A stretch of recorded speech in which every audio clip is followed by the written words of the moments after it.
y actualmente se desempeña como supervisor regulatorio ambiental y social en Génova. Sin más, doy la palabra al ingeniero.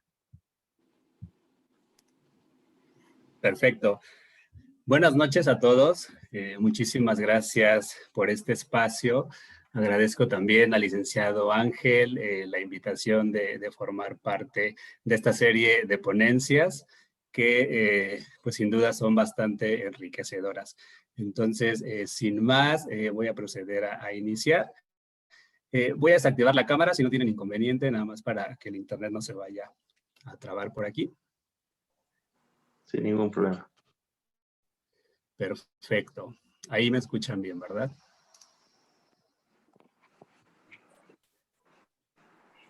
Buenísimo. Sí.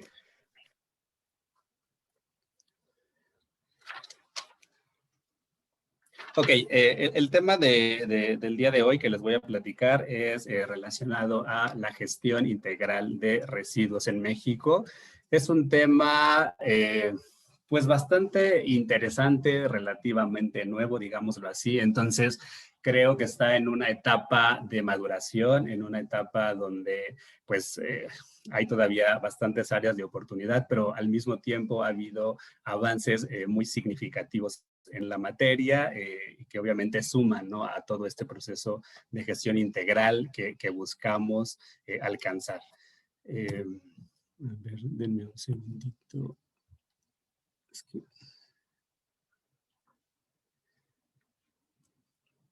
Listo. Ok.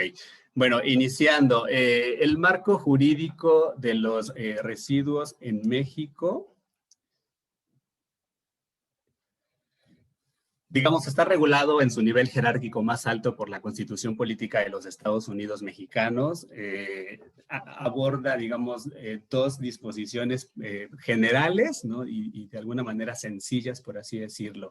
Su artículo 4 establece el derecho a un medio ambiente sano, que de alguna manera lleva implícito, pues, una correcta gestión de residuos en general, ¿no? Y adicional, el artículo 115, si no mal recuerdo, también establece las facultades que tienen la autoridad municipal para realizar la gestión de los residuos sólidos urbanos que se generen.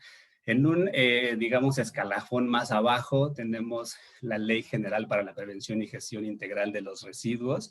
La ley, como muchas otras, es reglamentaria de la Constitución y pues su objeto principal es la protección del medio ambiente en materia de prevención y gestión integral de los residuos a nivel nacional. Fue publicada en el 2003, en octubre del 2003, entonces de alguna manera, pues les decía, es reciente todo este tema. Llevamos 18 años apenas de regulación en la materia. El reglamento de la misma, que está, digamos, en un nivel pues un poquito más abajo, se publicó 3 años después, en el 2006. Entonces, pues el reglamento ya regula o aborda especificaciones mucho más aterrizadas sobre el manejo y sobre la gestión integral de los residuos. Adicionalmente, del lado izquierdo tenemos la NOM 052 Semarnat 2005 y la NOM 087 Semarnat SSA 1 2002. Estas dos normas regulan todo el tema de residuos peligrosos. La diferencia, digámoslo así, es que la NOM 052 aborda solamente una parte de los residuos peligrosos, con excepción de los biológico-infecciosos, que son regulados por la NOM 087. Como podemos ver también ahí en la nomenclatura se abordan, digamos, las siglas de la Secretaría de Salud, puesto que es una norma conjunta por la naturaleza de este tipo de residuos biológico-infecciosos que también son catalogados como peligrosos.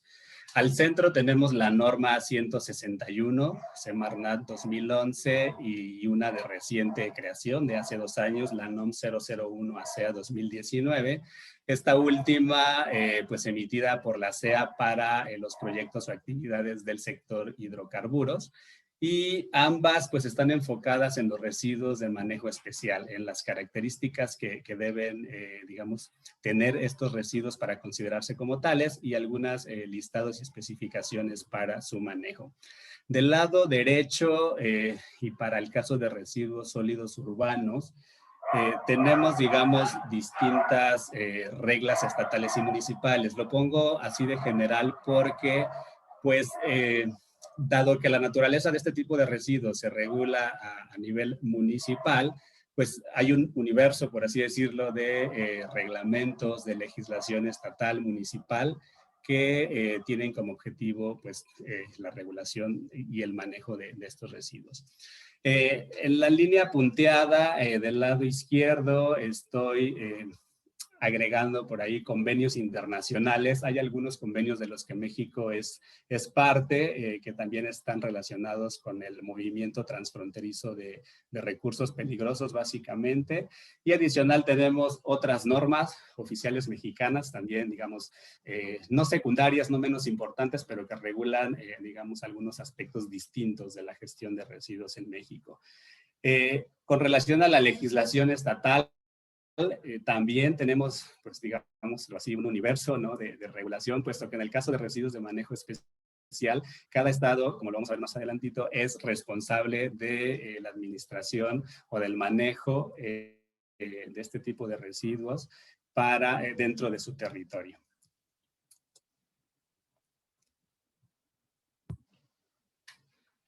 Denme un segundito, es que no ubico aquí, listo. ¿Cómo cambiar la diapositiva? Ya quedó. Ahora, la ley, la LGPGIR, considera 4 instrumentos básicos de política pública en el tema de gestión de residuos. El número 1 son los programas para la prevención y gestión integral. Estos programas, pues es un instrumento, digámoslo así, general, que establece la política pública en materia, o en esta materia, y integra también ya objetivos, lineamientos, acciones y metas de alguna manera específicos, ¿no?, para pues digamos, manejar o regular todo el tema de residuos en el país. Estos programas de manejo están mandatados en la ley. En el caso del programa nacional, deberá ser elaborado por la Semarnat y deberá tener como base el diagnóstico básico para la gestión integral de los residuos. El diagnóstico no es más que un instrumento, digamos, recopilatorio de la situación de la generación de residuos en México. También incluye temas asociados a su manejo, a su composición y a la infraestructura, digamos, existente para el manejo de estos. Este programa también deberá ser elaborado a nivel estatal por cada uno de los estados, con base también en diagnósticos básicos estatales, y que serán la base para que los municipios también elaboren, en su caso, programas locales. De esta manera se logra una transversalidad y al final lo que se busca es que pues todos estemos, digamos, alineados a los objetivos que los programas nacionales establecen. El último diagnóstico básico que se tiene se publicó el año pasado, en mayo-junio del año pasado. Será la base para el programa nacional que esta administración presenta, el cual está pendiente de su publicación. Y básicamente estos programas pues igual cambian en función de la administración en turno.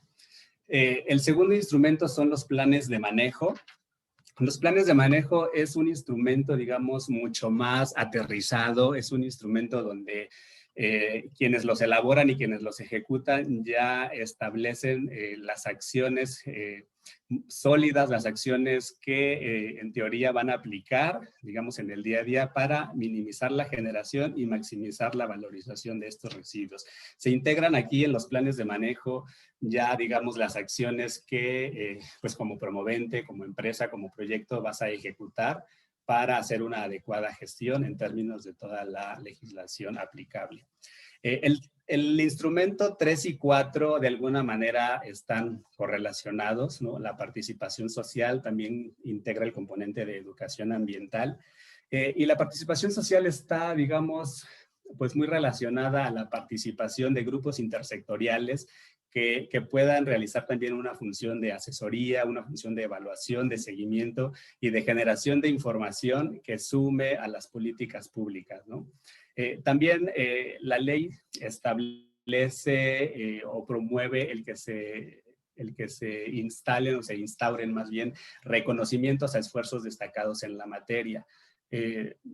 Tenemos, no sé, en varios sectores distintos reconocimientos. Pienso ahorita en el forestal, el reconocimiento al mérito forestal que se otorga cada año en distintas categorías, pero no hay un reconocimiento, digamos, instaurado en el tema de residuos, donde se reconozcan esfuerzos importantes o proyectos destacados que realicen una gestión adecuada.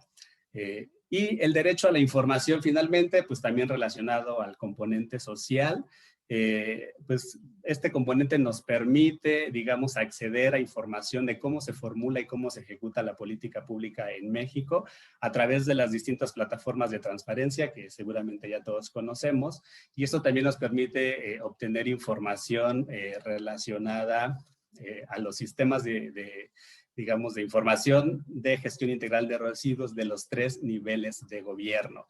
En teoría hay un sistema, ¿no?, que recoge toda la información a nivel nacional, y digo en teoría porque incluso el mismo diagnóstico básico más actual reconoce insuficiencias en la información en esta materia. Entonces, pues también ahí hay áreas de oportunidad que revisaremos al final de la presentación. Ahora,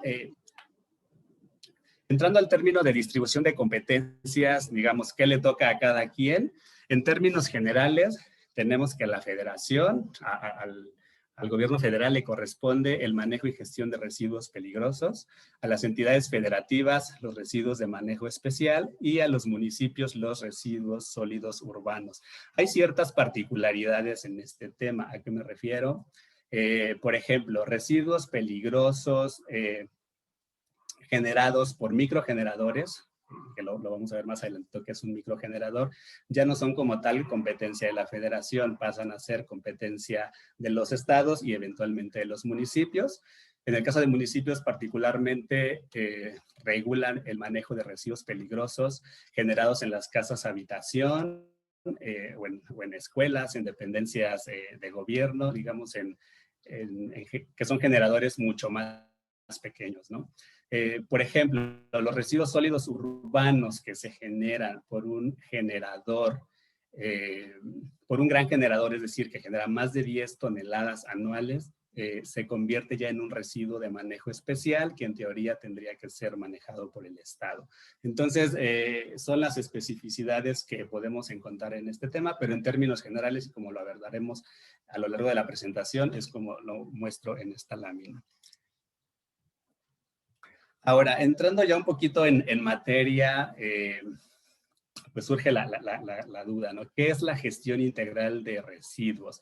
El término gestión integral, pues suena un tanto rimbombante, suena un tanto como se oye bonito, y a mí me ha tocado ver este término en planes de manejo que realizan ciertas empresas, ciertos regulados. Yo creo que quienes están del lado de la autoridad y reciben programas de manejo de residuos también integran mucho este término, pero realmente, pues preguntémonos, ¿qué es la gestión integral de residuos? Porque pareciera que lo concebimos como el simple proceso de recolección, transporte y disposición de residuos. Sin embargo, va mucho más allá. Y aquí me permito preguntar si alguien de los que están conectados pues quisiera participar y decir en sus palabras qué entiende por gestión integral de residuos. ¿Algún voluntario?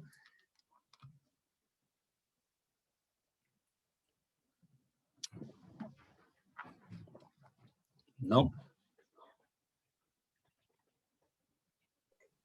Ok. Creo que es difícil definirlo, ¿no? Pero yo me imagino que es como el proceso para el desechamiento de aquello que ya cumplió con un uso, ¿no? Y que puede ser, en su caso, utilizado para otros fines o, pues, gestionado para su eliminación, ¿no? Sí, incluye, digamos, todo esto que comentas, Ángel. O sea, la gestión incluye toda esta parte de cómo valorizar, cómo recuperar un residuo y en su caso también cómo desecharlo, cómo disponerlo, ¿no? Si eventualmente ya no tiene un uso adicional. Pero bueno, entremos, gracias Ángel, entremos a la definición. primero estoy poniendo justamente qué no es la gestión integral de residuos, ¿no? Y precisamente no debe entenderse únicamente como la simple planeación de recolección, transporte y disposición, como ya lo había comentado, ¿no? Sino como un proceso mucho más amplio y que persigue también un objetivo muy específico: evitar o disminuir la cantidad de residuos que lleguen a confinamiento, de tal manera que pues esto se refleje en beneficios o en la disminución de impactos ambientales y en la disminución también de impactos a la salud. La ley establece esta definición de gestión integral como un conjunto articulado e interrelacionado de acciones normativas, operativas, financieras. Creo que estas primeras elementos están muy enfocados a los programas de manejo, ¿no? Y a la legislación en general, acciones normativas. Operativas, financieras, de planeación y administrativas van muy asociados a los planes de manejo que ya veíamos anteriormente. Y los elementos sociales, educativos, de monitoreo, supervisión y evaluación, pues ya van ligados a los componentes de participación social y de acceso a la información. Entonces, vemos que la gestión por sí misma va mucho más allá de recolectar, transportar y disponer, sino que incluye todo el proceso desde la generación hasta la disposición final, a fin de lograr beneficios ambientales, una optimización económica de su manejo, porque muchos de estos residuos son valorizables, y la aceptación social, es decir, que las prácticas que se implementen para el tratamiento, disposición o confinamiento de estos residuos, pues sean de alguna manera aceptados socialmente y que no representen un perjuicio a la salud humana. Y al final, pues toda la gestión debe estar aterrizada o adecuada a las necesidades o al contexto de cada lugar, pues donde se ejecute.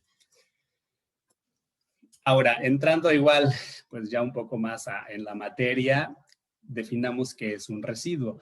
De entrada, un residuo no es la bolsa de basura que comúnmente tenemos en casa o los contenedores que ubicamos en cualquier lugar. La basura es la mezcla ya de estos residuos. Un residuo per se es un material que ha cumplido una función para el que fue diseñado, pero que eventualmente todavía tiene un valor intrínseco, muchas veces a través del reuso, del reciclaje, o si ya no tiene este valor, requiere sujetarse a un tratamiento o a una disposición final, como parte de toda esta gestión integral. Ahora, ¿cómo se clasifican? Tenemos tres grandes categorías, ¿no? Residuos sólidos urbanos son todos aquellos generados en las casas habitación, en los domicilios o en cualquier establecimiento de la vía pública, no sé, en alguna zapatería, en alguna peluquería, en alguna fonda, de los comercios en general, ¿no? Y aquellos también resultantes de la limpieza de vías públicas. Luego tenemos los residuos de manejo especial. Estos están como a la mitad, no son o no tienen las características para ser considerados como residuos sólidos urbanos, pero tampoco como residuos peligrosos. Y generalmente, o en términos generales, derivan de procesos productivos de bienes o servicios, o también se consideran de manejo especial aquellos residuos sólidos urbanos que son generados por grandes generadores, es decir, que tienen una producción mayor a 10 toneladas por año. Y finalmente, los residuos peligrosos son aquellos que poseen alguna de las características CRETIP. Más adelante veremos qué significa esto, así como aquellos envases, embalajes, recipientes o incluso suelos que se encuentran en contacto con alguna sustancia peligrosa. Ahora, el residuo como tal, pues tiene un origen, ¿no? Tiene un generador y estos también están clasificados de acuerdo a la cantidad o al volumen que se genera anualmente. Tenemos tres categorías. Un microgenerador de cualquier tipo de residuo es aquel que genera hasta 400 kilogramos al año. Un pequeño generador genera entre 400 y 10 toneladas y un gran generador 10 o más toneladas. Esta es la clasificación pues, general que nos va a ayudar más adelantito para entender otras disposiciones y otras obligaciones. Ahora, entrando ya pues, más en la materia todavía y revisando cada una de estas corrientes de residuos, iniciaremos con el tema de residuos peligrosos. Perdón, Pepe, una Les pregunta. Sí, adelante, Ángel. Una pregunta, y aprovechando este tema que señalas los distintos tipos de generadores. Sí. En la industria energética, ¿en qué tipo de estas clasificaciones se suele, pues sí, clasificar, digamos, que a los permisionarios de la industria energética? Pues mira, O sea, según tu experiencia.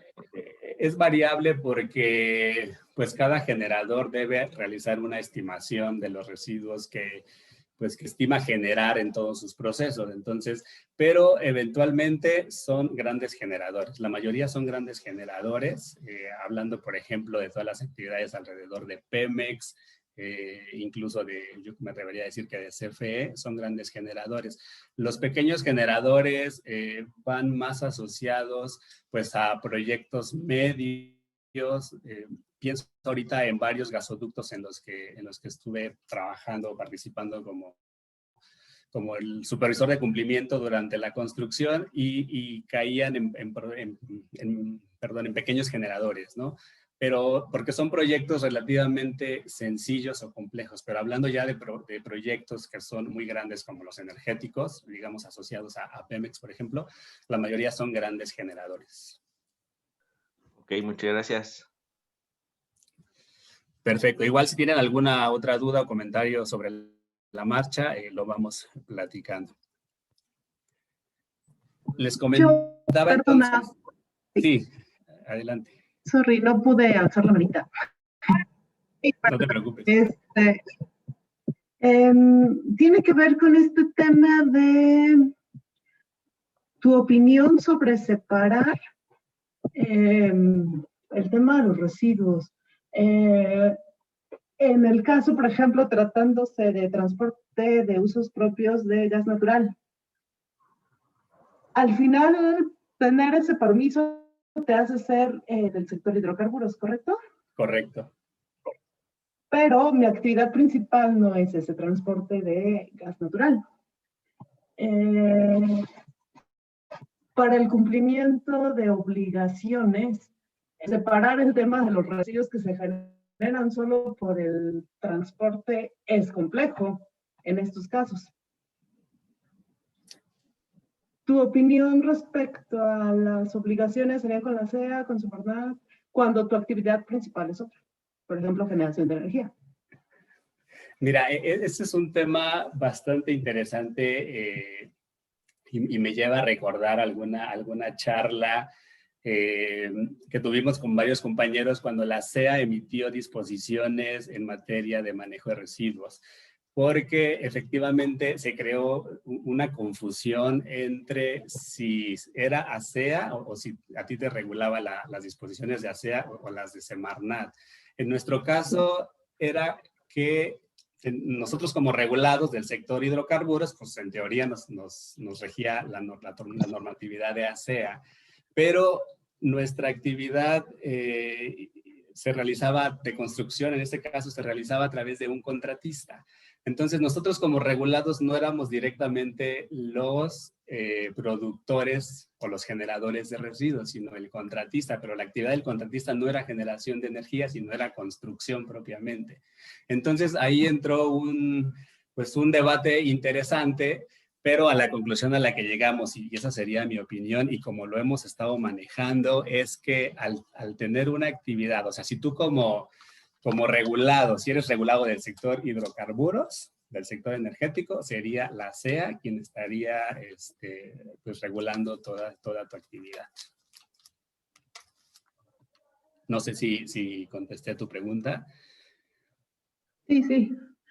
Digo, la verdad es que es un tema complejo que para mí todavía no es claro en ley.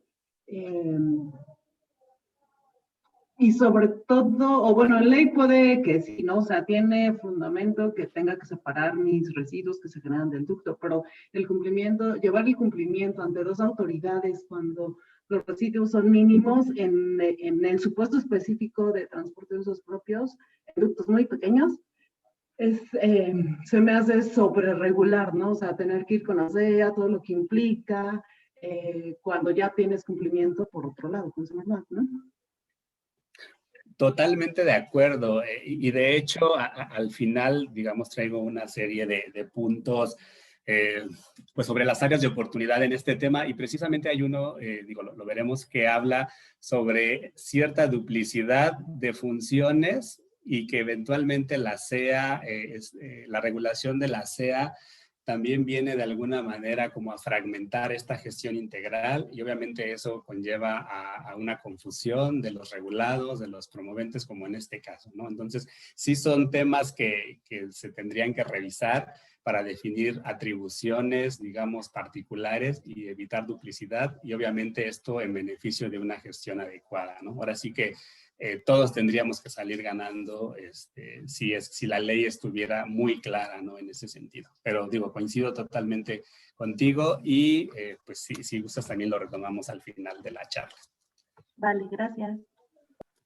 Perdón, Ajax también tiene levantada la mano, entonces si gustas le damos el uso de la voz.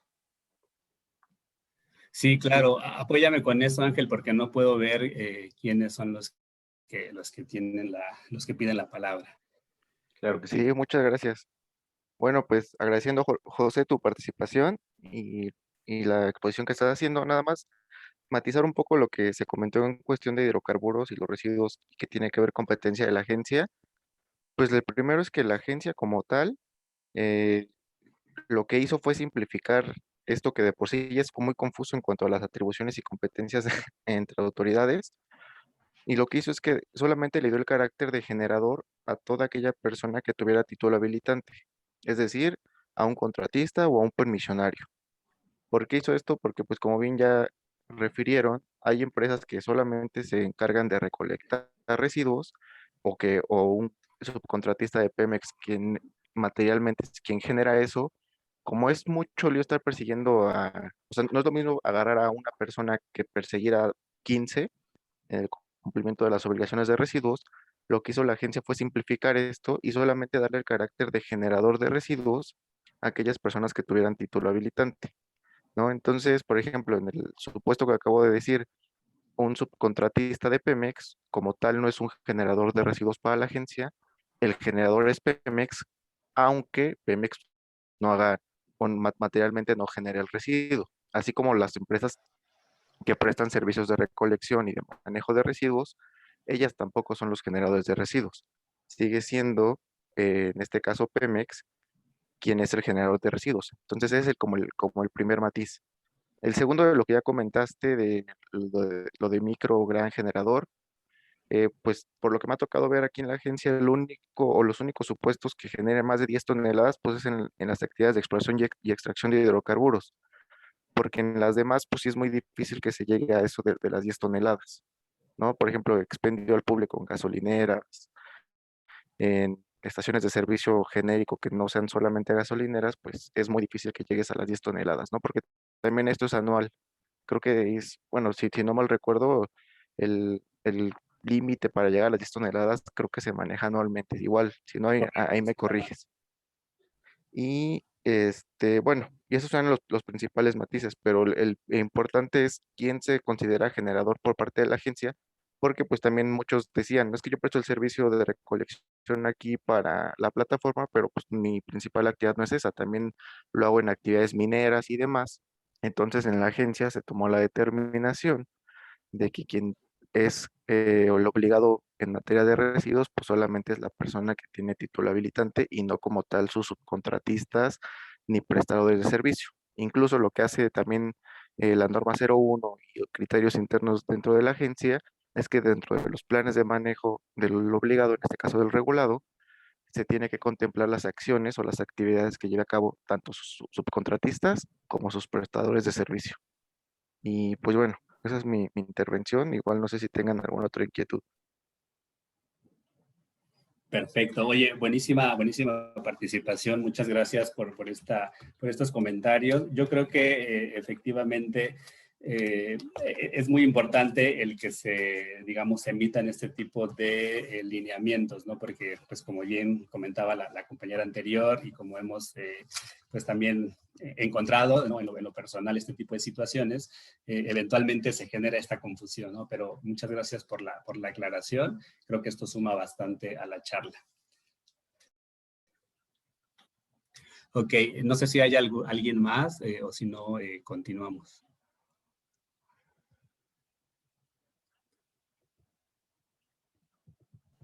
No, ¿qué crees que no hay nadie más? Perfecto. Ok, les platicaba entonces sobre las características, digamos, que le confieren peligrosidad a un residuo. En el caso de la norma 052, pues establece que todos aquellos que se consideren corrosivos, reactivos, explosivos, tóxicos o inflamables, en automático se considerarán como residuo peligroso. Y esta norma incluye también 5 listados donde pues están listadas, valga la redundancia, todas estas sustancias o residuos que deberán apegarse a este manejo. Por su parte, la norma 087, conjunta entre la Secretaría de Salud y la Semarnat, pues establece, digamos, las características y el manejo para los residuos biológico-infecciosos, mayormente generados pues en los centros de salud. Ahora, ¿qué pasa si el residuo, si alguno de los residuos no se encuentra listado en la norma 052? Eventualmente podrá ser regulado por alguna de las normas siguientes. Tenemos la NOM 004 de Semarnat que regula el tema de los lodos y biosólidos. Básicamente son los derivados del desasolve de sistemas de alcantarillado municipal, plantas de tratamiento y plantas potabilizadoras. Estos lodos, si eventualmente tienen algún contenido de metales pesados, ¿no? De acuerdo con la NOM 052, podrán ser peligrosos, si no, se regulan por la norma 004. La NOM 133 regula el tema de los bifenilos policlorados. Este es un compuesto químico orgánico, digamos, catalogado como una sustancia bastante peligrosa, que de hecho está ya prohibida en algunos países. Entonces, es de uso meramente industrial. Se usa básicamente como refrigerante o como lubricante, y si eventualmente se generan residuos con estas características, pues son regulados por la 133. Los límites máximos permisibles en hidrocarburos en suelos se regulan por la norma 138, también es una norma conjunta entre Semarnat y la Secretaría de Salud. Y finalmente, la 141 de Semarnat regula a todos los jales mineros. Hay jales mineros que también poseen características de peligrosidad y deberán ser, digamos, dispuestos o manejados conforme a la norma 052. Los que no, pues se apegarán a la norma 141. Ahora, ¿qué pasa si hay un residuo que no está listado en la 052, pero tampoco corresponde a ninguno de los 4 anteriores? Se establece en la misma norma un procedimiento, un análisis CRIT, que se le llama, para determinar si sobrepasan los límites establecidos en la norma. Si lo sobrepasa, se considerará un residuo peligroso. Adicionalmente, si el generador manifiesta que ese residuo, con base en evidencia científica o empírica, tiene alguna característica de peligrosidad, también será, digamos, regido por la norma 052. Ahora, entrando al tema de las obligaciones de residuos peligrosos con características CRETI, pues tenemos ya las 3 categorías de generador, y cada una pues tiene distintas obligaciones, ¿no? En función pues de esta clasificación. Ya vimos las cantidades generadas para cada uno de ellos de manera anual. En el caso de los grandes y pequeños generadores, están obligados a registrarse ante la autoridad federal en este caso, y los microgeneradores eventualmente se tendrán que registrar ante el estado o los municipios, si es que existen convenios entre la federación y los estados o municipios para el manejo de este tipo de residuos.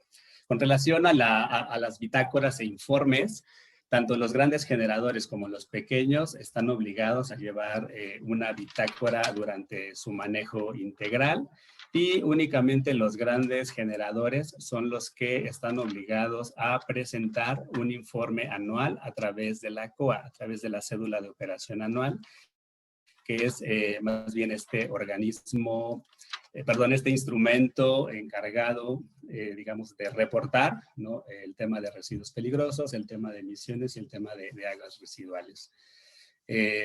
Respecto a los planes de manejo, solamente los grandes generadores son los que están obligados a presentar a la autoridad, a someter a consideración y registrarlos.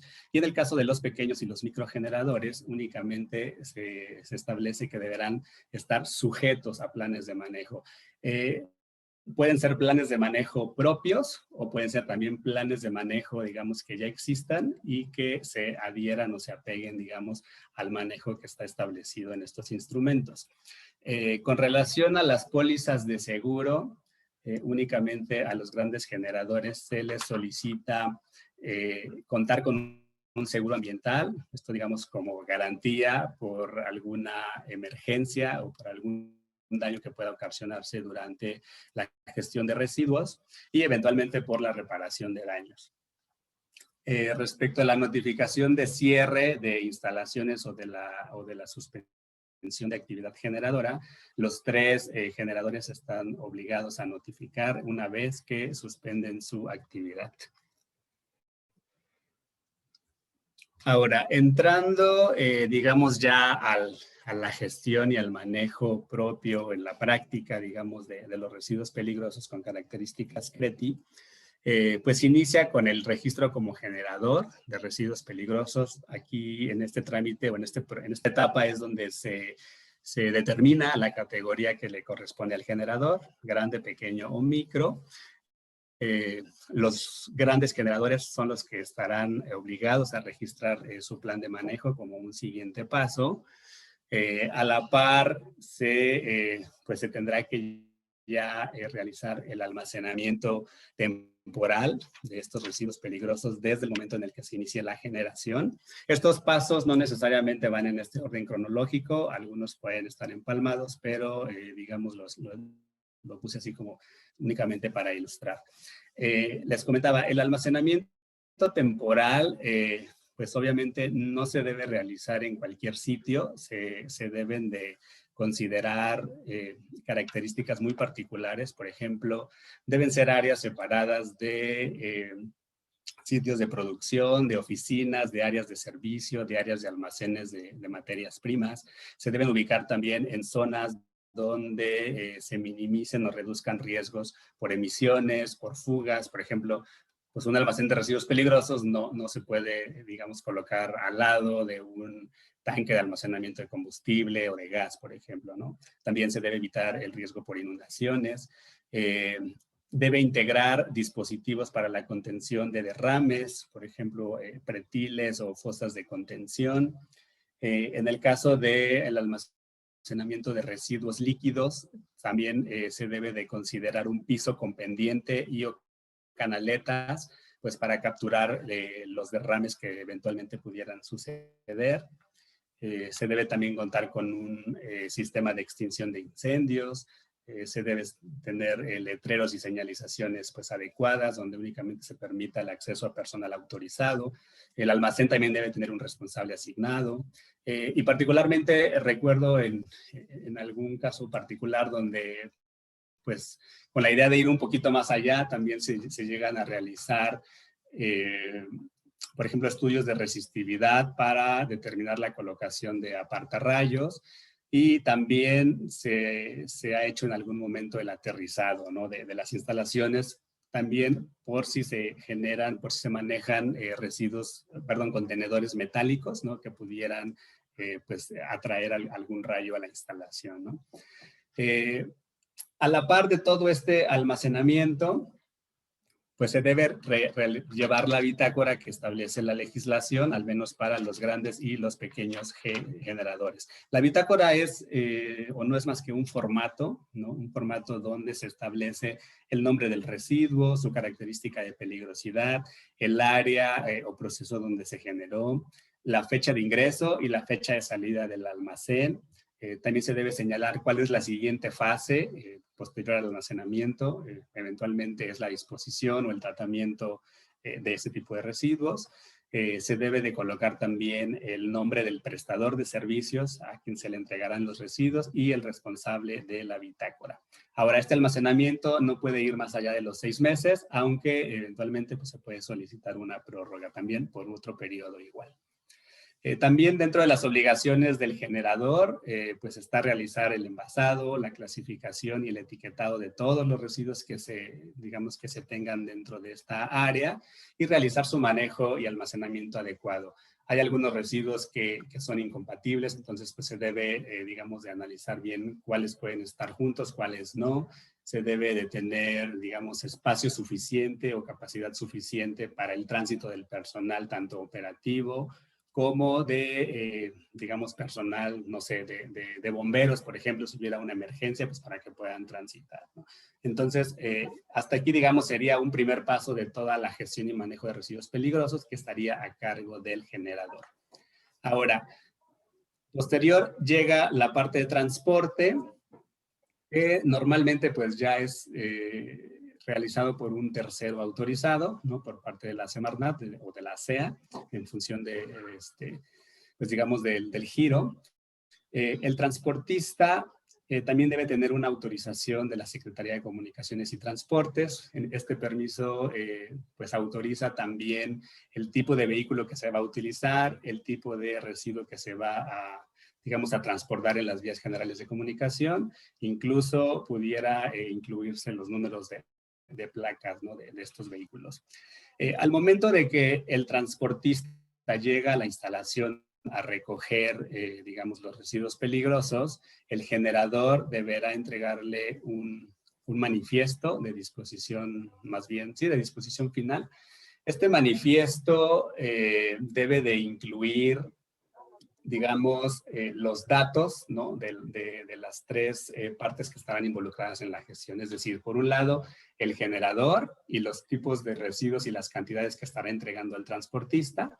El transportista también deberá integrar sus datos y la información referente a sus permisos y autorizaciones. También deberá firmar de recibido.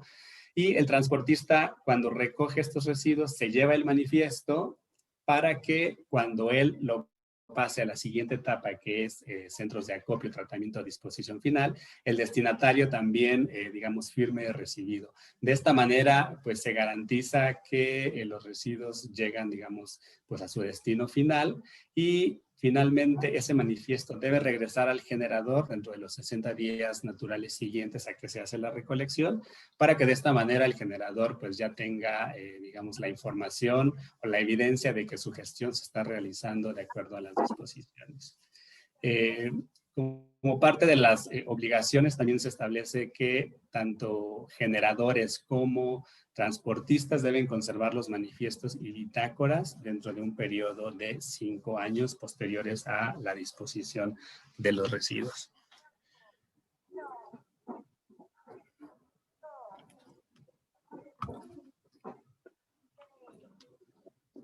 Ahora, continuando con el tema de los sistemas de tratamiento para los residuos CREPDI, pues la pregunta sería, ¿qué sigue una vez que ya yo como generador, pues los almacené, ya se los llevó un transportista y llegan a disposición final? Generalmente, digo, hay más, pero los principales sistemas de tratamiento que se ejecutan, digamos, para residuos peligrosos son estos 6: reutilización, reciclaje, coprocesamiento, incineración, tratamiento y confinamiento. Los primeros 3 pues están enfocados a la recuperación del residuo, es decir, todavía no pasan a la etapa de disposición final y se puede realizar pues un proceso de valorización. La reutilización y el reciclaje, digo, de alguna manera pues son como tradicionalmente los comprendemos, ¿no? Y el coprocesamiento, digamos, este sistema de tratamiento está bastante interesante porque ambientalmente es, digamos, muy noble. El coprocesamiento está relacionado al uso de los residuos peligrosos como, ya sea como un insumo dentro de un proceso productivo o como un combustible alterno también en algún proceso de producción. A diferencia de una incineración, que ya estamos hablando de disposición, en un coprocesamiento no se tiene, digamos, la emisión o la generación de cenizas ni de emisiones contaminantes. Los últimos tres, la incineración, el tratamiento y el confinamiento, pues finalmente es para aquellos residuos que ya no tuvieron, digamos, alguna característica, alguna valorización previa y pues ya son dispuestos a través de alguno de estos sistemas de tratamiento. Obviamente, pues lo más deseable son los primeros, los últimos pues no tanto, pero pues hay residuos que sí o sí tienen que disponerse a través de algún confinamiento, de algún tratamiento como inyección profunda, por ejemplo. Ahora, sobre los residuos biológico-infecciosos, los generadores se clasifican de una manera distinta a los residuos, al resto de los residuos peligrosos. Aquí no hay como tal micros, pequeños y grandes generadores, sino se clasifican de acuerdo al nivel en función de distintas características de la unidad de salud. Por ejemplo, los de nivel 1 son aquellos que tienen entre 1 y 5 camas, laboratorios clínicos o bancos de sangre que toman de 1 a 50 muestras diarias, establecimientos que generan menos de 25 kilogramos por mes, y también se consideran de nivel 1 unidades hospitalarias psiquiátricas y centros de toma de muestras para análisis clínicos. Los de nivel 2, digamos, sería el nivel intermedio, son los que tienen de 6 a 60 camas, laboratorios que toman muestras de 51 a 200, generan entre 25 y 100 kilogramos por mes, y otras instalaciones que también se consideran de nivel 2 serían bioterios dedicados a la investigación con agentes biológico-infecciosos. Los de nivel 3, digamos que es la máxima categoría, pues ya son básicamente las unidades hospitalarias con más de 60 camas, laboratorios clínicos o bancos de sangre que toman más de 200 muestras diarias, los que generan más de 100 kilogramos al mes, y los que, y otros como centros de producción e investigación experimental en enfermedades infecciosas. Ahora, el sistema de manejo y gestión para los biológico-infecciosos, pues de alguna manera es distinto del resto de los residuos peligrosos. La identificación y el envasado y el almacenamiento temporal que corresponden al generador, en el caso de la identificación y envasado, se debe realizar en función del tipo y del estado físico del producto. Aquí tenemos residuos como, por ejemplo, sangre, cultivos y cepas con agentes infecciosos, residuos patológicos, que es propiamente pues, órganos o partes del cuerpo que han sido extirpadas, tejidos. También deberán almacenarse en recipientes, digamos, específicos que la norma 087 establece, tales como bolsas de polietileno, envases herméticos y rígidos, y además establece un color, digamos, particular para este tipo de residuos, que son el rojo y el amarillo. El almacenamiento temporal, como otra obligación del generador, también se debe realizar en un área, digamos, particular o especialmente diseñada y construida para el almacenamiento, con excepción de los de nivel 1. Los de nivel 2 y 3 sí deben de tener esta área especial, que incluso debe estar refrigerada para mantener los residuos a una temperatura no mayor a 4 grados centígrados. Respecto al tiempo de almacenamiento, pues también es mucho menor que en el caso del resto de los residuos peligrosos. Recordemos que ya iban hasta los 6 meses. Aquí los de nivel 1 pueden almacenar los residuos por un máximo de 30 días, los de nivel 2 por un máximo de 15 y los de nivel 3 por un máximo de 7. Posteriormente tenemos la recolección y el transporte. Al igual que en los residuos peligrosos con características CRETI, se debe de realizar a través de empresas autorizadas por Semarnat, mediante vehículos con caja cerrada y hermética, y también deben de tener sistemas de recolección de escurrimientos y refrigeración. En el caso de vehículos con capacidad de carga mayor a 1 tonelada, ya deben de integrar sistemas automatizados de carga y descarga, de tal manera que se minimice la manipulación por parte del personal. Y finalmente, el tratamiento y disposición final, pues también se realiza mediante distintos sistemas que requieren autorización de la Semarnat y que normalmente son tratamientos físico-químicos que deben garantizar la eliminación de los patógenos. Sí o sí, en el caso de residuos patológicos, deben incinerarse. Ahí sí es una disposición, digamos, bastante clara. Y finalmente también la norma establece que este tipo de residuos al término de su tratamiento deben de quedar irreconocibles para posteriormente disponerse en sitios autorizados. Ahora, los tratamientos para este tipo de residuos biológico-infecciosos, ya lo comentaba, son tratamientos físico-químicos. En el caso de, digamos, tenemos 4 principales, que son la incineración, la desinfección química o desinfección por microondas y la esterilización. Básicamente todos buscan la destrucción de los agentes biológico-infecciosos. Sin embargo, la incineración sí está mayormente enfocada a residuos patológicos. La desinfección química en algunos casos no es efectiva para matar, digamos, esporas de hongos y algunas bacterias, por lo tal se opta por la esterilización, que es un tratamiento efectivo para la eliminación del 100% de los patógenos. Ahora, ¿qué pasa si después de haber aplicado alguno de estos tratamientos, los residuos biológico-infecciosos no quedaron irreconocibles? Se deben aplicar tratamientos complementarios como la trituración o la aglutinación. La trituración, pues tal cual es, digamos, el cortarlo, ¿no? En piezas muy pequeñas para de esa manera ya poder disponerlos. Y la aglutinación se realiza, pues, digamos, formando ciertas masas con algún componente como yeso o como pegamentos plásticos. Entonces, de esta manera estaríamos pues abordando el tema de los residuos peligrosos, ¿no? Ahora sí que con todas sus características, los de CRETI y los biológico-infecciosos y sus sistemas de tratamiento. No sé si hasta aquí tengan alguna duda, si no pasaríamos al tema de los residuos de manejo especial.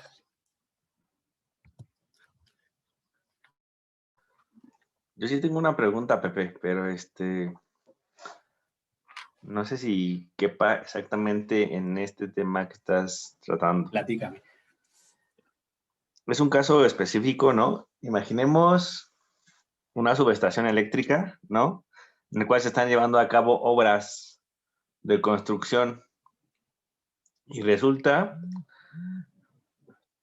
que una de las maquinarias le pega al transformador y se empieza a salir el líquido, que entiendo alguno de los líquidos que contiene o de las sustancias que contiene se pueden considerar como residuos peligrosos. ¿Ahí qué ocurriría? ¿Cómo se debe de proceder en ese caso?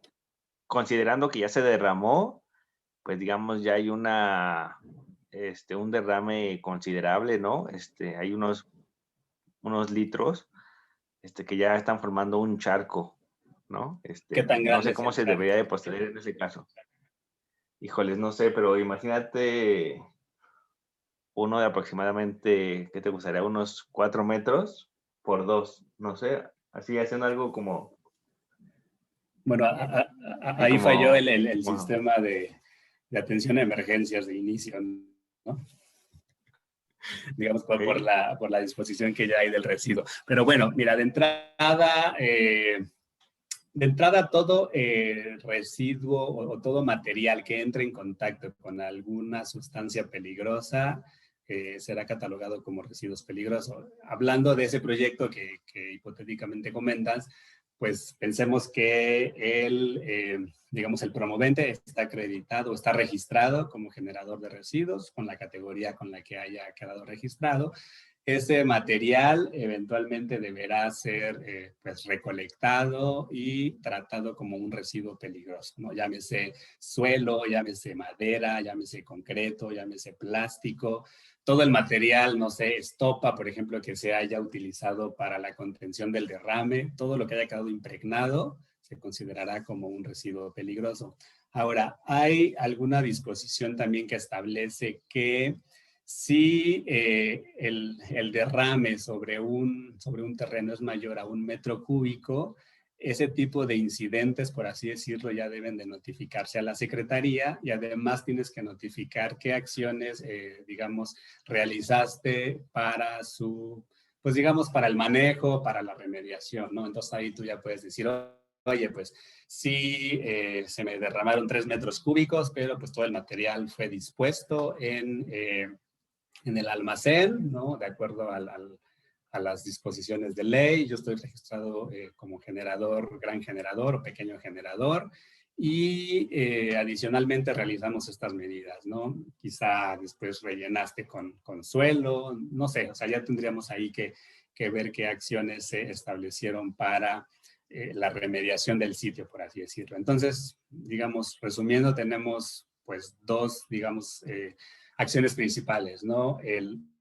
La recolección de todo el material que haya resultado contaminado para disponerlo como un residuo peligroso. Y si tu derrame es mayor a 1 metro cúbico, ya se deberá notificar a la Semarnat, ¿no? Para informar adicionalmente pues todas las medidas que realizaste para pues remediar, por así decirlo, el sitio, ¿no? Ok, excelente. Muchas gracias, José. Perfecto. Continuando con los residuos de manejo especial, retomo esta lámina sobre ordenamientos jurídicos, aunque sé que ya lo vimos al inicio, pero quise hacer un poquito más de énfasis porque los residuos de manejo especial, de acuerdo con la ley, pues son competencia de las entidades estatales, ¿no? Sin embargo, pues cada estado, pues tiene, digamos, pues en sus manos, ¿no? La regulación de los residuos de manejo especial y eventualmente de los residuos sólidos. Por ejemplo, aquí tenemos 2 leyes estatales para la gestión y prevención integral de residuos, Coahuila y Guanajuato. Y así como tenemos leyes, pues también tenemos los reglamentos en materia de residuos sólidos urbanos y algunos de manejo especial, también para estas leyes. Eventualmente tendremos normas técnicas estatales. Por ejemplo, aquí tenemos 2 listadas. Una que establece los requisitos para el manejo de residuos de la construcción para el Estado de México y otra que establece requisitos para el manejo de residuos industriales no peligrosos en el Estado de Guanajuato, ¿no? Habrá muchas más. Habrá normas técnicas que regulen residuos muy específicos, como por ejemplo, no sé, los que derivan de rastros, por ejemplo, frigoríficos. Entonces, la idea de retomar esta lámina es precisamente como el reforzar la idea de que los residuos de manejo especial pues no tienen una regulación homogénea en todo el país, sino que dependen de cada estado. Incluso veremos más adelante que hay estados que no tienen propiamente una ley en materia de residuos, de manejo de residuos. Digo, y aquí también entra la ASEA, ¿no? Con la norma 001, ¿no? Que también vamos a ver en un ratito.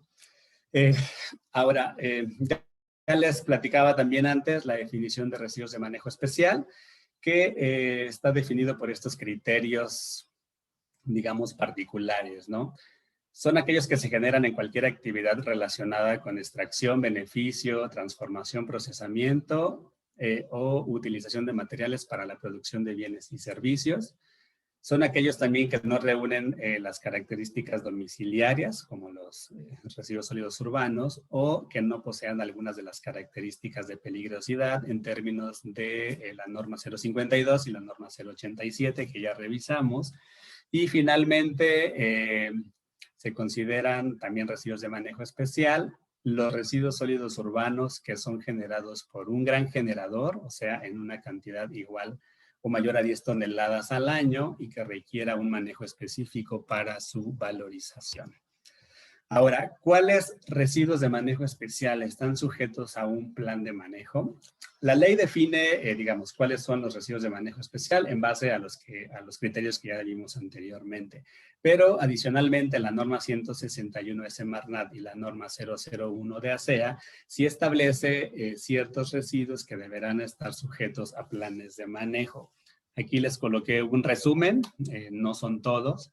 Y también hay residuos de la norma 161 que incluye la SEA, puesto que pueden ser generados por actividades del sector hidrocarburos, y muchos de los que incluye la norma 001, pues no están incluidos en la norma 161, porque, pues vamos, esto corresponde a proyectos energéticos propiamente. Ahora, si en alguna entidad federativa tenemos algún residuo que se requiera integrarse o que requiere estar sujeto a un plan de manejo, los estados son los que tienen la facultad de solicitar a la Semarnat, a la Secretaría, la inclusión de este residuo de manejo especial. Para que se pueda incluir un manejo de residuo especial como sujeto a plan de manejo, deberá de pues estar incluido en el diagnóstico básico estatal de gestión de residuos o adicionalmente o independientemente pues, un estudio técnico económico en el que se demuestre que se cuenta con la infraestructura necesaria para facilitar su manejo. Pero adicionalmente debe de cumplir ciertas características, que este residuo generado en esa entidad sea al menos el 10% del total de los residuos de manejo especial incluidos en este diagnóstico básico. También se debe acreditar la regla 80-20, es decir, que el 80% de ese volumen generado sea producido por 20% de los generadores o menos registrados en el estado. Y adicional, y finalmente, que ese residuo de manejo especial posea un alto valor económico, es decir, que representa una reducción en los costos para el generador, porque eventualmente puede reutilizarlo o reciclarlo, o rentabilidad también para los prestadores de servicios, digamos, que se encargarán de ese manejo. Adicionalmente, bueno, esto es más que nada para, digamos, las entidades, el cómo integrar un residuo de manejo especial a planes de manejo. Ahora, en el caso de la SEA, pues la norma 001 también establece pues, 2 criterios para que sean sujetos a un plan de manejo. Uno, que sean generados en cualquier actividad del sector hidrocarburos y que se encuentren listados en esta norma. Y 2, que aunque no se encuentren listados en la norma, hayan sido declarados en el registro del gran generador de residuos del sector hidrocarburos. Entonces, cualquiera de estos 2 supuestos, pues permite que un residuo de manejo especial sea sujeto a un plan de manejo. Platicarles también, el plan de manejo, en el caso del sector de actividades del sector hidrocarburos, deberá presentarse para su registro ante la SEA y deberá estar asociado a la CUR que se haya asignado al regulado. Ahora, entrando, digamos, a la gestión y manejo de los residuos especiales, pues es de alguna manera parecida al de los residuos peligrosos, en el sentido de que el flujograma inicia con el registro como gran generador. Esto es, digamos, una generalidad de cómo lo maneja, digamos, las legislaciones estatales, pero recordemos que cada estado determina cuál es la regulación aplicable a los residuos de manejo especial. Entonces, se inicia con el registro como gran generador. Posteriormente se registra también el plan de manejo para estos grandes generadores. También se debe de utilizar aquí el sistema de manifiestos y de bitácoras, ¿no? Muy similar al manejo de los residuos peligrosos. Se debe realizar el manejo, digamos, integral o adecuado en la fuente generadora. Y el almacén, pues también de alguna manera debe cumplir ciertas características, como en el caso de los peligrosos, ¿no? Deben estar separados de áreas de producción, de servicios, de oficinas, en áreas donde se minimicen igual riesgos por emisiones, fugas, incendios, explosiones, inundaciones. Deben ser áreas también delimitadas por alguna malla, por alguna pared. Eventualmente deben contar con techos y son, digamos, residuos susceptibles, pues, a la humedad, por ejemplo. Deben contar con sistemas de extinción de incendios. Si hay residuos que generen lixiviados, también deberán contener algún dispositivo para contención de derrames o para captar los lixiviados, entre otras, ¿no? Digamos, hasta aquí llegaría también la responsabilidad del generador. Posteriormente tendremos la recolección y el transporte también a través de empresas autorizadas que, en este caso por las autoridades estatales, que llevarán los residuos a acopios o sitios de almacenamiento, eventualmente, y si no, a los sitios de tratamiento y o disposición final.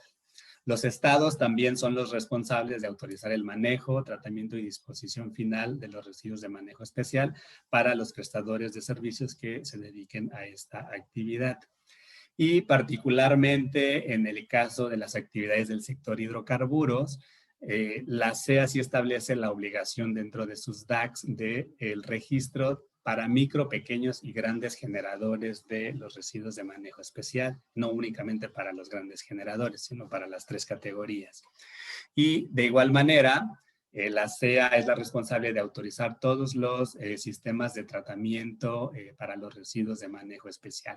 Son muy parecidos, digamos, a los que ya vimos de residuos peligrosos, que serían la reutilización, el reciclaje, el coprocesamiento, el tratamiento, y adicionalmente pues tiene que autorizar también el acopio, transporte y la disposición final para actividades o para generadores del sector hidrocarburos y prestadores de servicio.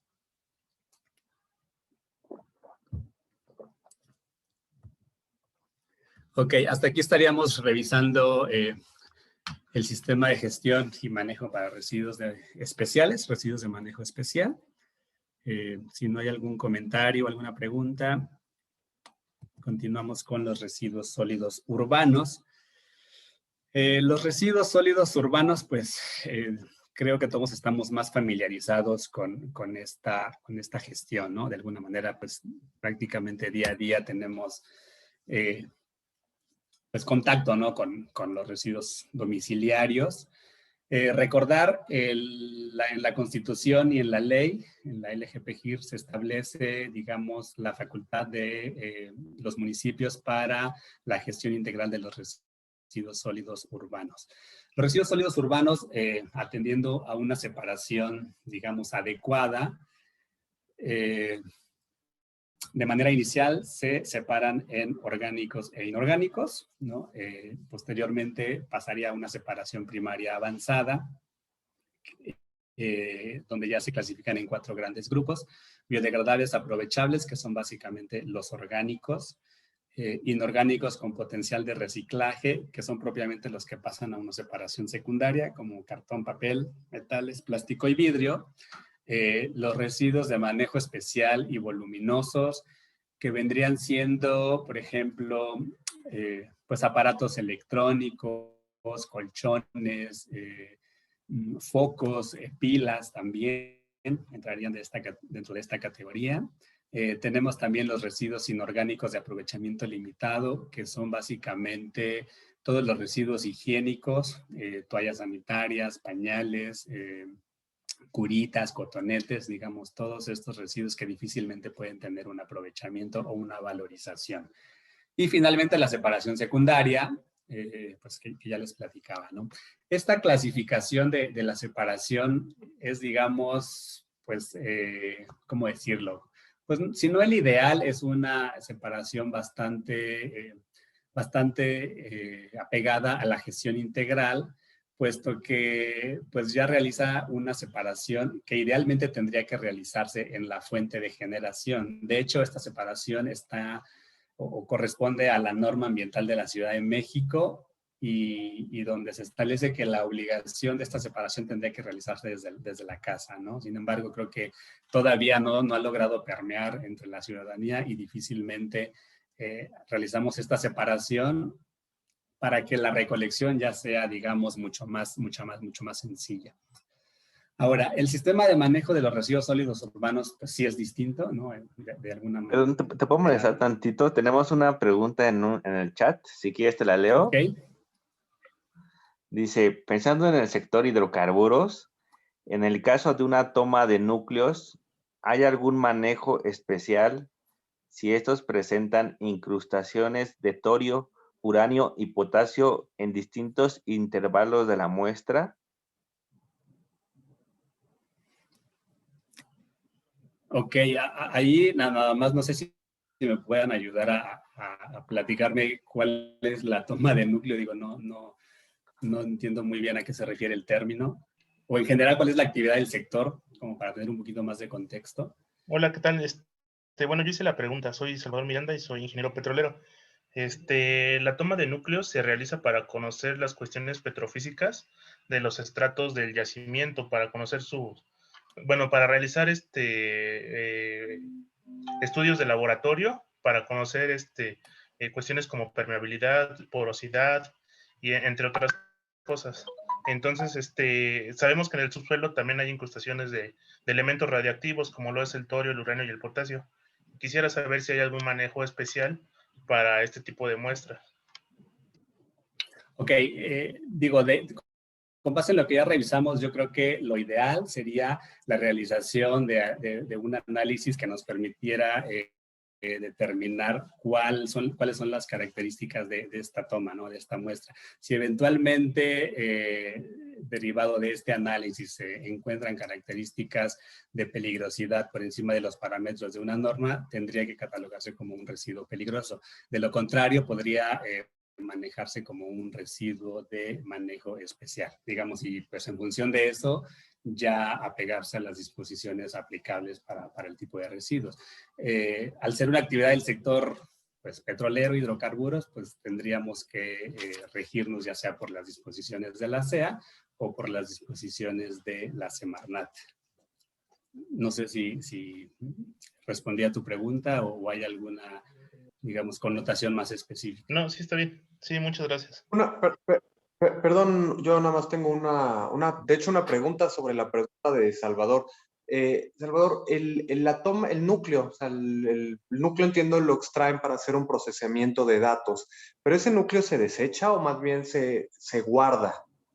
Depende. Hay algunos que se mandan a las litotecas o se mandan a algún laboratorio. Incluso la UNAM tiene laboratorios donde se analizan las muestras.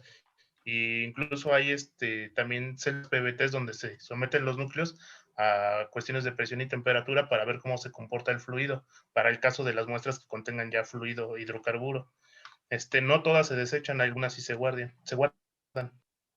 Ok, exacto. Y bueno, lo pregunto porque entiendo que si se guardan, pues ya no clasificaría como un residuo, porque se queda guardado. Y otra pregunta, derivado, digamos, de la calidad del subsuelo o de cómo esté en el suelo, ¿puede haber estos materiales radioactivos en recortes de perforación? Que entiendo que estos sí son desechos tal cual. Sí, podría ser el caso, pero normalmente es en poca proporción. Por eso preguntaba también si hay algún manejo especial. No, o sea, perfecto. La pregunta era si estos elementos radioactivos como tal podían estar en los recortes de perforación. O sea, si puede haber unas cantidades, pero dices que en realidad es muy poco, ¿no? Sí, en pocas proporciones. Ok. Así. Digo, eventualmente pudiera ser que estas proporciones menores de las que comentan, pues a lo mejor no caigan, ¿no? Dentro de una clasificación de residuos peligrosos y eventualmente no tendrían que apegarse a esta regulación, ¿no? En el caso de las tomas que se guardan, pues efectivamente no constituirían por sí mismas un residuo y pues tampoco estarían sujetos, digamos, a un manejo como tal. Ok, muchas gracias. Perfecto, no de nada. Continuando, digamos, con el sistema de manejo de residuos sólidos urbanos, pues es un sistema, digamos, un tanto más sencillo, ¿no? que el resto de los residuos de manejo especial o peligrosos. Se inicia con la recolección y el transporte que van de alguna manera, pues, correlacionados. Digo, todos ubicamos a los carritos que van con los tambos en las calles o a los camiones recolectores que realizan esta actividad, digamos, en conjunto. Eventualmente, el transporte pudiera ir hacia disposición final, aunque en algunos casos tenemos la transferencia de residuos. La transferencia de residuos no es más que, digamos, pues transferir de unidades pequeñas a unidades más grandes los residuos para que de esta manera ya se haga, digamos, un traslado hacia centros de acopio o almacenamiento de un mayor volumen. Aunque también de la transferencia eventualmente pudiera tenerse ya una disposición final. O en estos sitios de transferencia también se realizan ya actividades de valorización, de reciclaje de algunos tipos de residuos. Es muy común también que en estos puntos encontremos, digamos, a la gente, al personal que se dedica a la recolección, separando ya papel, cartón, vidrio, metal, ¿no? También en este punto se realiza este proceso de separación de productos valorizables.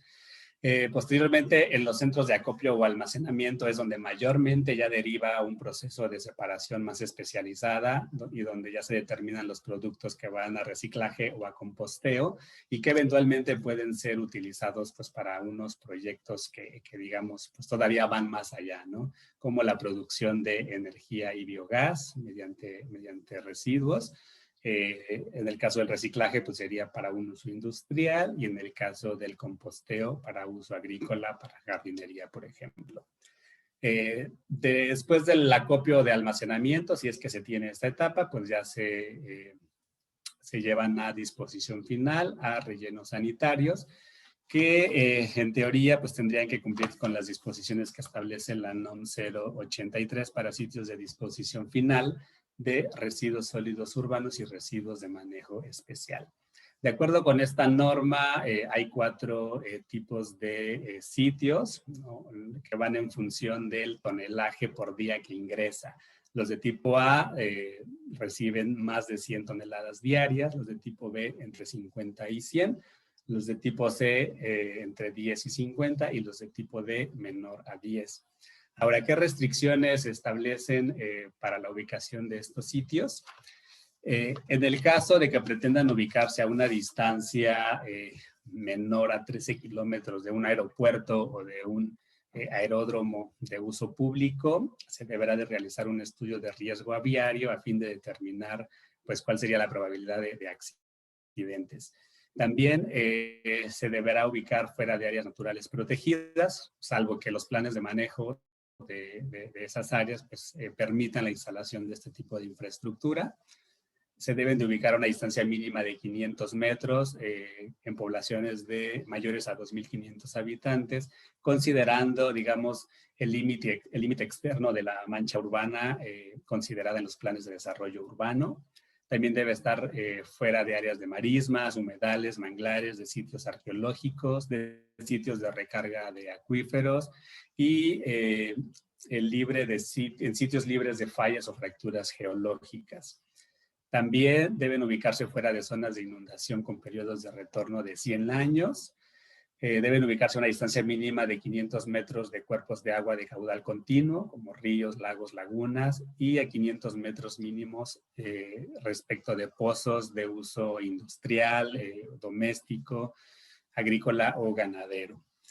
Respecto a los estudios básicos mínimos que se solicitan para este tipo de sitios, pues son topográfico, geotécnico y estudio de generación y composición de los residuos sólidos urbanos y de manejo especial. Para el tipo C, para el tipo A y para el tipo B se adicionan otros estudios que pueden ser estudios geohidrológicos, estudios hidrológicos, estudios de composición de lixiviados e incluso estudios de composición del gas que se va a generar en estos sitios de disposición final. Digamos, hasta aquí sería el tema de residuos sólidos urbanos. Rápidamente, y ya enfilándonos al cierre, al término de la presentación, pues platicarles también de algunos temas transversales y áreas de oportunidad en el tema de residuos. Como temas transversales, con relación al cambio climático, pues como todos sabemos, México suscribió el Acuerdo de París en el 2016, si no me equivoco, y como parte de sus compromisos en la materia o relacionados con residuos está el alcanzar, el disminuir, digamos, en 25% los gases de efecto invernadero hacia el 2030. Y para cumplir con este compromiso estableció 2 medidas de mitigación, que es alcanzar 0 emisiones de metano en rellenos sanitarios al 2030. Esta medida se pretende alcanzar con la instalación de quemadores de metano en todos los rellenos sanitarios de poblaciones mayores a 50,000 habitantes. Digo, pareciera que son pues medidas ambiciosas, ¿no? Pero digamos, hagamos votos para que efectivamente los podamos lograr, ¿no? Con relación al logro de cero quema de residuos a cielo abierto en 2030, aquí también se establecieron algunas pues medidas para lograr este compromiso, que es, digamos, la construcción de rellenos sanitarios en sitios o en municipios que tengan una elevada población y que no cuenten con un sitio adecuado de disposición, y la construcción también de centros de transferencia, digamos, en sitios o en municipios de difícil acceso, ¿no? Digamos, para que el manejo, la gestión de residuos sólidos urbanos pues pueda finalmente conducirse hacia sitios adecuados de disposición final. También como parte de este compromiso de disminución de gases de efecto invernadero, se incluyó la reducción de emisiones de carbono negro. En el tema de residuos, el carbono negro se genera por la combustión incompleta de residuos, mayormente en tiraderos a cielo abierto. Entonces, digamos, es complementario de alguna manera pues con las medidas de mitigación anteriormente platicadas, ¿no? El carbono negro en el tema de residuos aporta entre el 1 y el 2% de las emisiones, entonces tampoco es como un porcentaje muy elevado, sin embargo, pues suma, ¿no? a este compromiso de reducción que estableció México. El siguiente tema transversal es la contaminación del mar por plásticos. Digo, creo que de todos es conocido este problema y ya se ha empezado a legislar al respecto. Hay distintos estados, municipios que ya han aprobado cambios en su legislación para prohibir plásticos, el uso de plásticos de un solo uso, y al menos actualmente 16 estados ya prohíben el uso de popotes y bolsas de un solo uso. Entonces, al final, pues creo que es un avance digamos, a la disminución de generación de residuos. El tema de economía circular por sí mismo es muy interesante. Yo creo que da para una charla completa de este tema. El residuos está enfocado, digamos, a la emisión cero prácticamente de residuos a través del rediseño de productos. Esto que implica que se deben de eliminar pues prácticamente todo tipo de empaques, embalajes, envases, envolturas, pero si no es posible o si algún producto no puede prescindir de estos empaques o de estos embalajes, la idea es que sean fabricados a partir de materiales composteables o reciclables, de tal manera que se elimine la disposición final en rellenos sanitarios.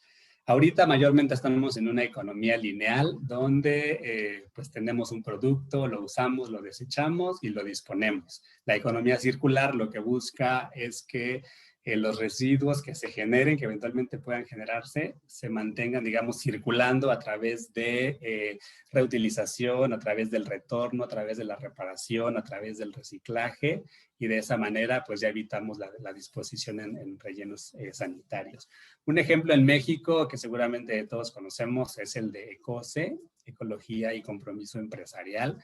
Es esta asociación civil que agrupa a muchas empresas del sector de alimentos y bebidas, ¿no? Y típicamente es la botellita de agua, ¿no? Que vemos que dice que se elaboró a partir de otras botellas recicladas. Entonces, esta es la idea de la economía circular, que también en México pues está, digamos, iniciando, cuando en otros países pues ya tienen, digamos, más desarrollado este tema.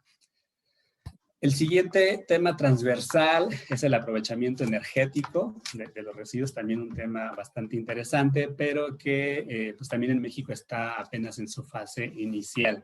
De alguna manera se tiene el marco legal, la ley de transición energética ya habla de promover el aprovechamiento energético de los recursos, la ley de bioenergéticos también ya habla de combustibles a base de residuos y tenemos una ley estatal, la ley estatal de Nuevo León también ya habla de la generación de energía a partir de la incineración de residuos de manejo especial, por ejemplo, ¿no? Entonces, pareciera que es un tema que está iniciando y que en el futuro pues, sería bastante bueno que siga creciendo. Como dato cultural, únicamente en México se tiene el registro de 5 plantas, digamos, de biodigestión, que a través del gas se realiza la generación de energía eléctrica. Entonces, pues digo, es mínima, digamos, la presencia de este tipo de proyectos, pero que eventualmente pudieran implementarse. Finalmente, como tema transversal, tenemos los Objetivos de Desarrollo Sostenible de la Agenda 2030 de la ONU, El tema de residuos se alinea al objetivo 12 relacionado a garantizar modalidades de consumo y producción sostenibles y pues como fin último busca la disminución de desechos, ¿no? La generación de desechos a través de políticas o de una gestión integral enfocada en la prevención, reducción, reciclaje y reutilización. En este tema creo que pues también nos falta un largo trecho por recorrer. Anualmente se recicla pues el 9.6% de los residuos y el 70% se dispone en rellenos sanitarios. Sin embargo, los países que van muy avanzados en este tema de la gestión integral, pues es al revés, ¿no? El 10% se dispone en rellenos sanitarios y el 70% se recicla o se reusa. Entonces, pues también tenemos ahí áreas importantes de mejora. Y finalmente, respecto a áreas de oportunidad, digamos que podemos identificar en la materia, en todo el tema de residuos de gestión integral. Tenemos por un lado el desconocimiento e incumplimiento de la ley, por un lado por parte de las unidades económicas, es decir, de las empresas, de los negocios, pues muchos desconocen si les aplica a la legislación en el tema de recursos. Y también, por otro lado, las autoridades fiscales o administrativas, al momento de la constitución, digamos, de estas unidades, podrían ya adelantar que en función del giro que se esté constituyendo, pues van a tener que sujetarse a disposiciones en materia de residuos, ¿no? Adicionalmente, tenemos pues una carencia importante en el control y supervisión de la legislación, yo diría que de los 3 ámbitos de gobierno. Sabemos que las unidades de inspección pues tienen recursos limitados y pues difícilmente se alcanza una actividad de supervisión adecuada, digamos, pues sobre los sujetos obligados, ¿no? También otra área de oportunidad. En el caso de los estados, de los 32, 9 no cuentan con una ley estatal en materia de residuos. Más bien el tema de residuos está incluido dentro de leyes ambientales o de perfil ecológico, que al no ser específicas, pues más bien enuncian, en el mejor de los casos, las obligaciones, pero pues no hay, digamos, como lineamientos específicos que determinen la gestión integral en el ámbito de sus competencias. También se identifica pues, carencia de información confiable que permita la toma de decisiones acertadas de política pública. Les comentaba, creo que al inicio, que el mismo diagnóstico básico a nivel nacional, el más reciente, reconoce, ¿no?, la ausencia de información que permita la toma de decisiones acertadas. Entonces creo que este es un tema también que debe fortalecerse.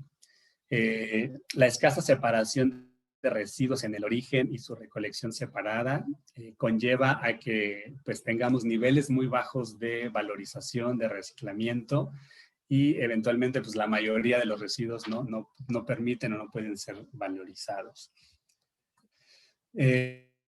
También la disposición final de residuos sólidos urbanos pues tiene una debilidad súper importante en el sentido de el escaso número de sitios que cumplen con la normatividad en la materia. En este caso con la norma 083. Solamente 82 sitios de disposición final cumplen con todos los requerimientos básicos de infraestructura y 685 de los identificados a nivel nacional no cumplen con las características básicas. Entonces también aquí tenemos un área pues, muy importante, ¿no?, con la que tendríamos que trabajar. Este tema que ya platicábamos también anteriormente, ¿no?, el fraccionar la gestión integral de residuos del sector hidrocarburos por atribuciones conferidas a la CEA. Digo, eventualmente, y a pesar de todo la confusión que se pudo haber generado por digamos, el comentario que hizo el compañero, no recuerdo su nombre, pues pareciera que empieza a haber como mayor claridad. Sin embargo, pues todavía puede generarse cierta confusión, pues que deriva en que la gestión integral a veces no se realice de la mejor manera.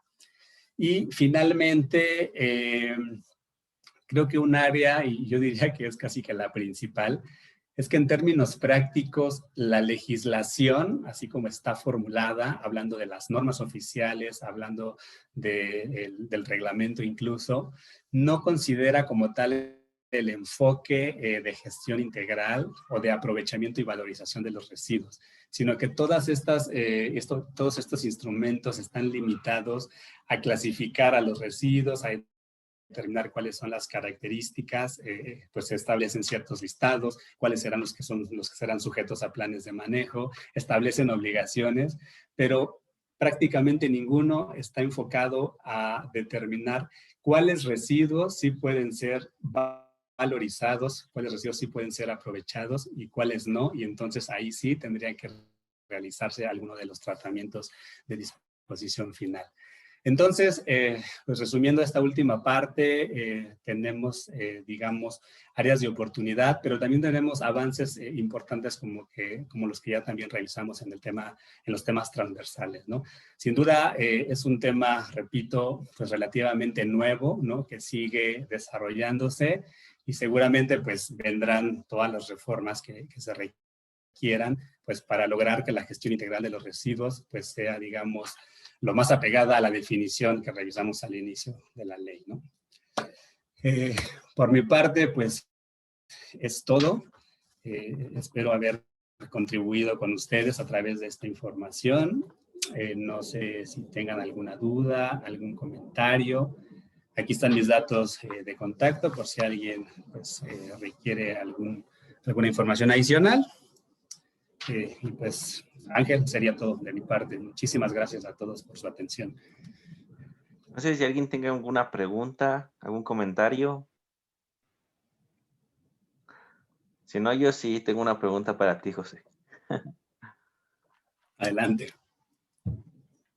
La ley de la industria eléctrica considera como energía limpia la energía generada por el aprovechamiento del poder calorífico del metano y otros gases asociados con los sitios de disposición de residuos, que es algo que, por supuesto, no está considerado como energías limpias en el resto del mundo, ¿no? Creo que ahí está dividido el mundo. Algunos sí lo aceptan, algunos no. Ahí me gustaría conocer tu opinión. ¿Qué te parece, ¿no? Este hecho que México haya decidido aceptar este tipo de generación de energía como energía limpia. Yo estoy pues a favor, ¿no? Digamos, por iniciar con una respuesta corta. A mí me parece bien porque, como también ya lo platicaba, es una alternativa para una gestión adecuada, ¿no? Y al final es como matar dos pájaros de un tiro, por así decirlo, ¿no? Por un lado, aprovechas la generación a partir de residuos que eventualmente iban a ser dispuestos, ¿no? en algún sitio, pero que ahora pudieras, digamos, tratarlos para producir biogás, ¿no? Por decir de alguna manera, biogás en algunos casos, o la propia generación de metano que deriva de los rellenos sanitarios, pues es como un aprovechamiento, pues, de algún recurso que por sí mismo ya se tiene, ¿no? Entonces, yo creo que el utilizar estos recursos para la generación de electricidad sin que ello implique, pues, digamos, la utilización de recursos no renovables, pues creo que es bastante bueno. Entonces, en mi opinión, sería muy positivo. Digo, no sabía, desconocía el dato de que México es el único país que lo incluye, pero creo que sería un gran avance, en mi opinión. Sí, digo, no somos el único, ¿no? Pero no hay como unanimidad en ese caso, ¿no? Hay algunos países que lo aceptan y algunos otros países que no. Pero sí, muy bien. Muchísimas gracias, José, por tu respuesta. Bueno, no sé si alguien más tenga algún comentario, alguna pregunta. Bueno, si no tienen más preguntas, ¿alguien tiene alguna pregunta? No, todo estuvo muy claro. Muchas gracias. De acuerdo. Bueno, agradecemos al ingeniero José Valladares por su presentación tan clara, completa y enriquecedora para todos. Asimismo, agradecemos la presencia de todos los asistentes y pues sería todo por el día de hoy. Que tengan buena noche. Igualmente, hasta luego. Muchísimas gracias, José. Perfecto. Perfecto, muchísimas gracias nuevamente a todos y buenas noches. Igualmente un abrazo. Gracias. Bye.